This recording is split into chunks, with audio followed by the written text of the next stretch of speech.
Okay, I'm here. Okay, thanks a lot. So this is being done for the national radio, NHK here in Japan.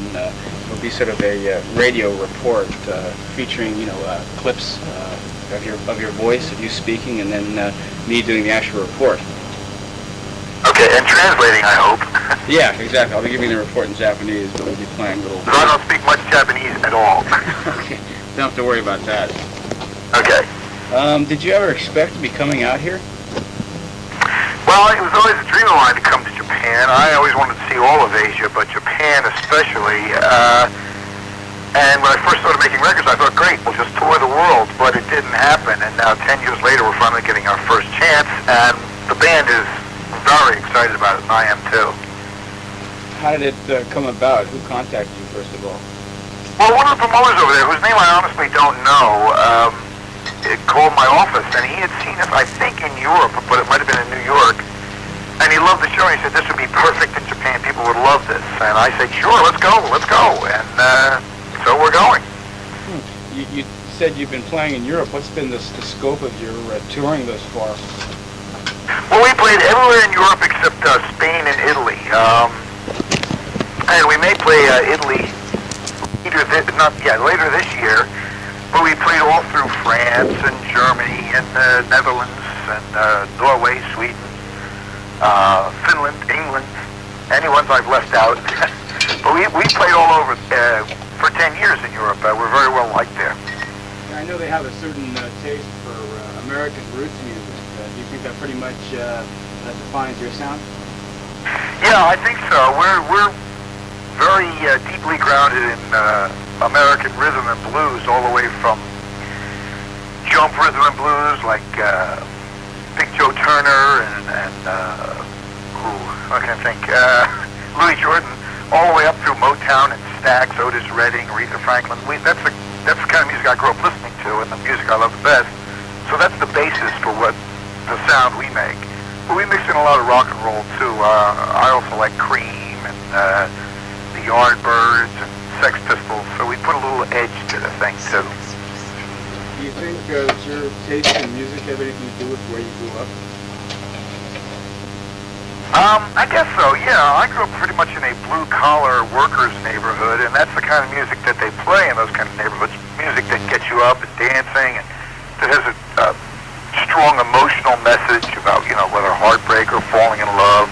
It's not surface. It's not glitzy music. It's very, what can you say, deep. I mean, as far as emotions go, it's music that really reaches down, and that's the kind of music I've always liked. Blues, rhythm and blues, even country and western, which I find very emotional too. Seems to be something most Americans have in common. I remember the film The Big Chill was supposed to be very representative of a certain generation, but it didn't feature hardly any British music at all, including the Beatles. It was almost all Motown, Atlantic, and some bubblegum top 40 on the side. Yeah, but I think that's just the director's vision of that. Certainly the Beatles and the Stones, the Animals, a lot of those groups were very influential and very well liked over in America. I like that music too. More the Stones and the Animals than the Beatles, but that was, in the 60s, that was great stuff. I mean, that was just as popular as black music or the Beach Boys or anything like that. You've been doing some... I never listened to blues and rhythm and blues at that time, but I learned eventually. You learned eventually what? I learned to like the Beatles and that kind of stuff. When that first came out, that wasn't really what I liked. I like it a lot better now. You've been doing cover versions very regularly, it seems, on your records, and Walk Away Renee did fairly well, didn't it? Yes, it did very nicely for us, and I'm glad because I really like the song. It's a real classic 60s song, but it's also a great song for a singer to sing. It's a singer's song, and the band played it very well, and I had a great time singing it, so I'm always pleased with that. It's when you put a cover on an album, you have to be worried about doing justice to the original and not destroying it. But you also got to be worried that if you don't like it eventually, you're going to be stuck with it because it can become very popular. And this one has become popular, but I still like the song, so I don't mind singing it. It seems like your devotion to these cover versions is almost due to the fact that you're kind of a live outfit mainly, and old favorites tend to be, well, they tend to go over well at live shows. Does that have anything to do with it?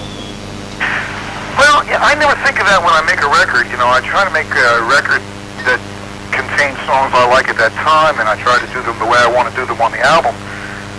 But a lot of the songs come from playing live. We'll do a song on stage that we never really rehearsed. A song will pop into my mind, or someone, you know, Bobby, my guitar player, will say, let's do this. And we may not really know it, but we'll do it anyway. And the audience likes that. They like to be involved in something new. And if the song goes over well and I feel comfortable singing it and we get excited about it, then it's got a shot of making it on the record too. Then we start playing with it and arranging it and changing it and see what we can do with it. One of the most common criticisms directed at the band seems to be that you really can't capture the energy you emit live on vinyl. How would you respond? Well, it is tough. We're a lot different band live, but I think the last album, we played it live in the studio, and we had played all the songs live before we went into the studio, except one or two. And I think that it helped us. I'm going to do that in the future. It made us feel more comfortable in the studio, and it made us play more lifelike, I guess you could say. But I don't think that the studio is a function of capturing what the band does live. It's more to capture the song and what you want to do arrangement-wise with the song. And live is to let it all hang out and just go crazy and try to get the audience to go as crazy as they can too. How would you rate your last album in comparison to all your previous records? I like the last album as much as I like any other album we've made, including Hearts of Stone and the first album, which are two of my favorite albums that I've made. It was fun to make. I liked the songs on it, even if I did write most of them. And it just turned out well. Everybody seemed very happy with it, and that made me happy. And the response was great over here and in Europe. You know, you always have a soft spot in your heart for an album that everybody likes. They come to you after the show and say, "Gee, I like your new album," and you really feel good about that. I think it was from your fourth album on, you started writing most of the material yourself. What was behind that change? That was about 6 or 7 years ago, I realized. Well, it was actually Billy Rush that started writing most of the material, and I wrote with him. And on the last album, the album before this, I started writing more by myself. I've almost always written with somebody else. I don't know why that is. I just like working with a collaborator. But on the last album, I wrote a bunch of songs by myself, and I enjoyed that. The reason that came about is that Steve Van Zandt used to write most of the material, and when he went with Bruce Springsteen to play in that band, we had to get our own material working. And it's fortunate that at that time I was starting to write a lot more, and so was Billy. So it worked out very nicely. It was a good transition. You must have been influenced quite a bit by Steve Van Zandt then. Yes, very much so. He and I have a lot of the same roots. And he's the kind of guy that's 24 hours a day music. He really is concerned about music, and he thinks it and breathes it and eats it and sleeps it. And I don't. I've got a lot of things that I get involved with that take me away from music. And I always had a lot of respect for him and Bruce because they were so dedicated. And I like playing live. I mean, when I'm on stage, the only thing in my mind is to get the song across. But when I'm off stage, I'm not quite as fanatic about making music all the time. But both of them have been a good influence on me in the sense that I see in their eyes what they want to do, and I know it's not exactly what I want to do, and I don't want to be a big star or anything like that. But I really do want to make music, and I admire their dedication. What do you think has been the secret to Bruce's great fame? How come he's gone so far? Because he's great. He's one of the best there is, if not the best there is. And he's really come into his own. And like I say, he's very dedicated. He worked very hard to make it happen. And he's just phenomenal live, and he's starting to make great records. His first few albums, well, actually the first two albums, weren't as produced as they should have been. You know, they weren't produced very well. And after that, from Born to Run On, they've all been produced very well. They sound good. And his true talent is shown too. He's just great. Has his approach to what he does changed your approach at all, you think? Did you try to emulate him at any degree? I don't think so. You know, the way I perform live on stage is the way I've always performed live, and I was doing that before I met him, but I admire his honesty and integrity integrity and his dedication to going out and giving the audience everything he's got. And I think that comes from the area we all came up in New Jersey. If you didn't give everything you got on stage, the audience would really let you know that they weren't pleased about that. But if you did, they would really like you. And we all grew up learning that lesson, that when you get up in front of an audience, everything you've got, you got to give, because they deserve it. I mean, they're the reason you're there. You know, it's more fun that way anyway. I suppose that by the same token, if you were to encounter sort of a cold audience, it might kind of adversely affect your performance. It can if you let it, but usually what happens is if I get a cold audience, I get a little more nutball and go overboard and really start trying to get them all up. And the show musically may not be perfect, but at least it gets my juices flowing. Whenever I reach an audience that seems to want to sit down and stay set and maybe aren't into it, it just makes me work harder. Like most performers, I think. Have there been any countries in the world where you found yourself not quite received as well as you and wanted to be? No, I don't think so. I mean, we've had our nights when people haven't been as open, but I don't think there's any country that's ever been, or even any state in the United States. It just depends on the night, you know, and the audience. You don't find that touring wears you down any? You do a very energetic show, we hear. Yes, but I would try to anyway. That doesn't. I like it. I enjoy it. It's when I really feel most alive. On stage is great for me. It's a chance for me to do what I do best and watch people enjoy themselves, and it's really just a great job. So I'm always happy to go on the road. And I love being on stage listening to the band play, and you really get to be anything you want to be. How long do you think something like that lasts, though? How long can you keep on performing at that level? Well, I hope till I keel over dead. I just don't know any other way to do it. And I don't think I'd be happy just sitting in a lounge or anything like that. Maybe someday, but not right now. Right now, the louder and wilder, the better. Come to think of it, I guess I can think of certain rhythm and blues performers who went on to a very ripe old age. They're still going on now. Yeah, James Brown is still cranking it out. Do you think he's staying the same shape James Brown has? I don't think my knees will hold out that long. I don't know if his has either. He's got the knee pads happening, but he's been an inspiration. I saw him back in the '60s, and I thought, wow, that's unbelievable. This guy is great. And you know, you take the lessons you learn from seeing people you really love, and you translate them through yourself. You don't try to emulate anybody or copy anybody. You just try to let it come out of you, all the things that you've learned. And he was a big influence on me. Your band is very rare in that you seem to be sort of the quintessential local act. You know, every town in America has its one favorite live band that never really cuts records, but you've managed to maintain that sort of a reputation while at the same time making records that sell fairly well on a national basis and touring on it, even an international basis. What's been the secret behind this? I think that people know that when they come to a juke show, the band is going to have fun and going to give what they can, everything they can, and the audience is invited to join in if they want to sing or dance or yell or scream. We encourage that behavior. We don't want people to just, they don't have to look at us. You know, we're not the whole show. The audience is as much of the show as we are, and we like that. It makes us play better. We just come from the bar roots where everybody was having a good time, and that's all I really want from the audience. I don't want them to get some message from me or to think I'm great or any of those things. I would much rather look out at the audience and see a lot of happy faces than to be thought of as a sex symbol or anything like that. That stuff never appealed to me. What appealed to me was just singing and losing myself in the song and getting the audience that committed. Your name is still somewhat unfamiliar over here. How would you describe the band to the Japanese people? I would say there's 9 screaming maniacs on stage, trying their best to drown each other out and to communicate whatever emotion the song calls for. It's more raucous, wildness than anything else. We're not trying to reproduce the album note for note. We don't have any political message.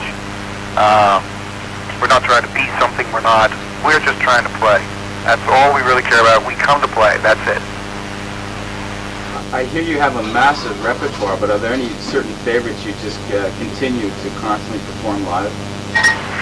Well, a lot of the songs from the early period, Fever, I Don't Want to Go Home, Trapped Again, we do those every night. A lot of songs from the last album, Renee being one, and Tell Me The Love's Still Strong, Hard to Find. But each night is different. I mean, I pull out different songs each night, and a lot of times we just jam. I mean, not this long, drawn-out solo thing, but we just pick a song to try. I'll say, let's do this, and even though the band may not know it, we'll try it. And sometimes it works, and sometimes it doesn't, but a lot of times it doesn't, and the audience really enjoys that. So many people go see shows, and they see the same show over and over again, or something that's very studied and very choreographed, and all the lights go the same place each night. And you get that feeling that there is this you're not involved, you know? You're watching this pageant take place that has nothing to do with you. And our show is the antithesis of that, in that we try to involve the audience, and also try to just make it different every night. Let it just happen. Maybe you could tell me about what you've been doing as of late, the last several months. Well, we're working on a Disney movie, or I shouldn't say a Disney movie, actually. I wrote a song, and we recorded a song. Let me start again here. We just finished yesterday, that's why I'm a little buzz-brained about it. I wrote this guy, how can I put this? They're going to be in a movie that's coming up. Christopher Columbus, who wrote Gremlins and Goonies and a bunch of other movies, is directing. And he wanted a song for one scene, and he asked me to write one, and I wrote it, and he liked it, so we're going to do that in the movie. And we're covering an old Soul Survivors song called Expressway to Your Heart. So both of those songs will be in a movie. I don't know when it's going to come out, though. What else are you enjoying? Let's see. We've been playing. We toured Sweden. We got back in December. I'm trying to think. Is there something I'm supposed to be telling you? I took a week off and went to Florida, and we went bird watching. Is the trip to Japan part of a tour there, or is it just a single thing? It's just going to be Japan, I think. Right now, that's all we have. I'm supposed to be writing the new album, and we're supposed to be making demos and recording it in April, but I haven't gotten a lot of songs written yet, so hopefully I'll be inspired by some of the things I see in Japan and get to writing. How do you usually write your music? Well, I usually sit in my room and hum into a tape recorder and strum a guitar and mumble words and try to make some sense out of it later. But I like to work, as I say, with a collaborator. And Bobby Bandieri, my guitar player, and I have been writing together, and it works very well, so I'm going to have him. We're going to meet up and spend some time together and, try to get some things going. When do the melodies usually come to you? In the middle of the night. Keep a tape recorder at the side of my bed, and I'll wake up at 3 o'clock in the morning with a song, and I'll start to quietly hum so I don't wake up my wife, and she wakes up and says, "What the hell are you doing?" It's not an easy life. Okay, well, I think that pretty much does it then. All right, well, I want to thank you very much for your time, then. Look forward to seeing you when you come out here. Well, my pleasure. As I said, we're very excited about coming to Japan. It's a dream come true for everybody in the band, and not only for everybody in the band, but my entire office is coming too, I think. Being like crazy to come to Japan. It's in America, it's one of the great places to go, but very few people that I know ever get a chance to go because it's so far away. About how many people you're going to bring over as a band? Well, there's going to be 9 pieces in the band. And my wife's going to come, and my manager, and his wife, and who knows who else. All right. It looks really good. We're really looking forward to it. It's the big event so far, in the last couple of years, to tell you the truth. All right. Well, it sounds like a lot of fun then. It will be, I hope. Okay. Well, once again, thanks a lot for your time, and we'll see you when you get out here. Okay, great. Okay, then take care, huh? Okay, you too. Okay, then bye-bye. All right.